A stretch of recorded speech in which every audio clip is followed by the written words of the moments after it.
Hi. So my name is Nelvi, and I am a mum of three to three beautiful girls. I've got one 5-year-old, and then I've got two 1-year-olds that are twins. So today I just wanted to discuss postnatal depression and sort of build awareness to it, and maybe give whoever that needs it some tips on how to cope. So I'm just going to tell you a little bit about my experience.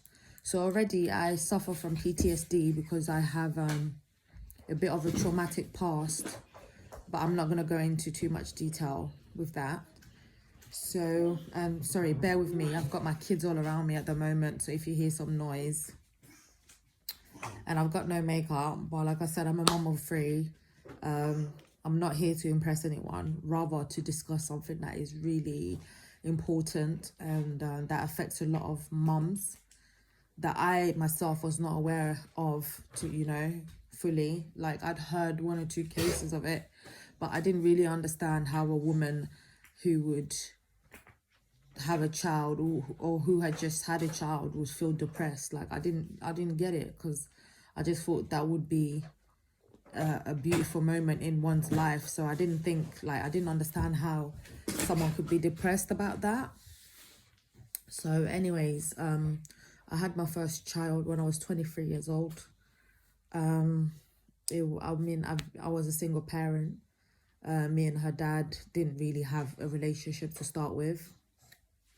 So yeah, I had to raise her by myself. And when she turned 1, I had met my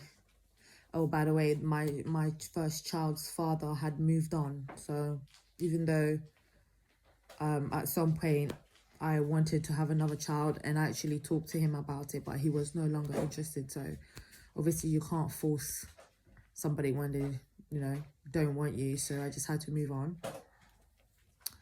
That was the reality of things. So I moved on. When she was 1, I met my second partner, and it was love.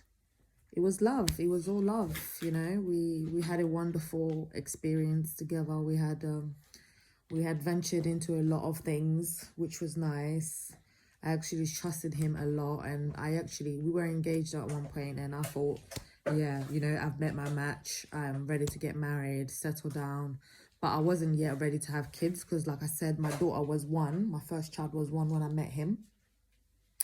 So yeah, it was all right. You know how relationships are, on, off, good times, bad times.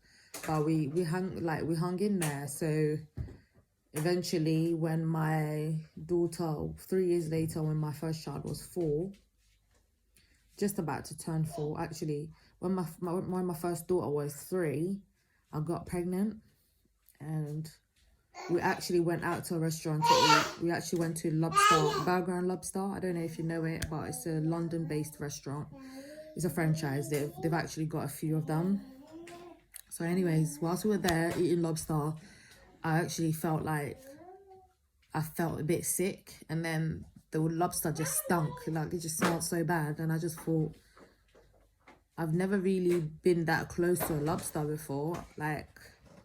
So I wasn't sure how it should smell, but I just thought it smelled a bit too fishy.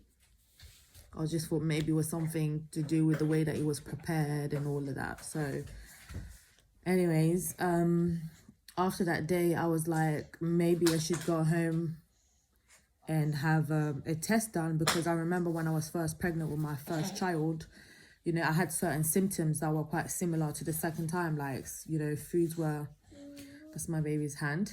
So foods were quite smelly, like I had a strong smell. I could smell everything, like everything. So I was like, yeah, I'm going to do a test just to rule that out, because I wasn't sure that I was, but I just thought, yeah, like I wouldn't lose a thing, to know if I am or not. So I think it was the next day or 2 days later, I actually did a test, and it came back positive.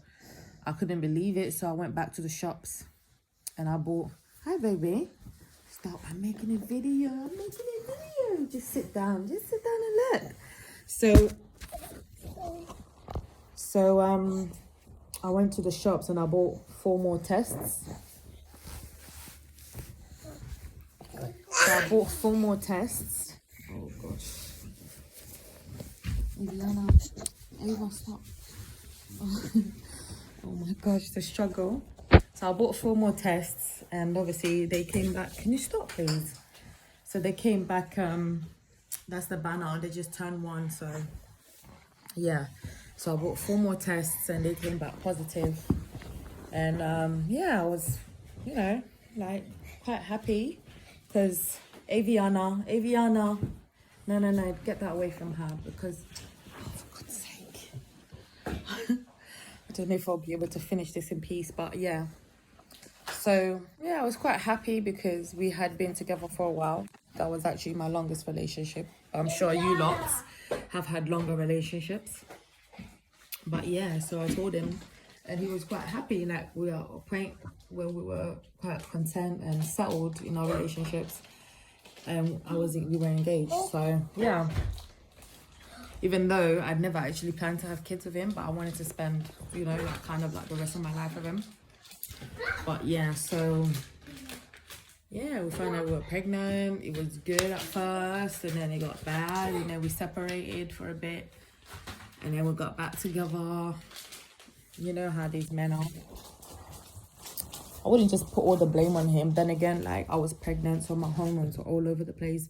Maybe I said things that I shouldn't have said. Maybe I did things that I shouldn't have done. But hey, Aviana, get down. Lily, please help me. But you know, if you've been pregnant before, then you would understand what I'm trying to say. Like it's not easy, especially carrying twins. Oh yeah, I'm gonna get to that. So then yeah, so then we when things were bad, I went to the no, put that back in the bag and get the bag off there. So when things were bad, I was so upset and I decided that I didn't want to keep the pregnancy. Didn't want to go ahead with it. Okay, I'm gonna come back.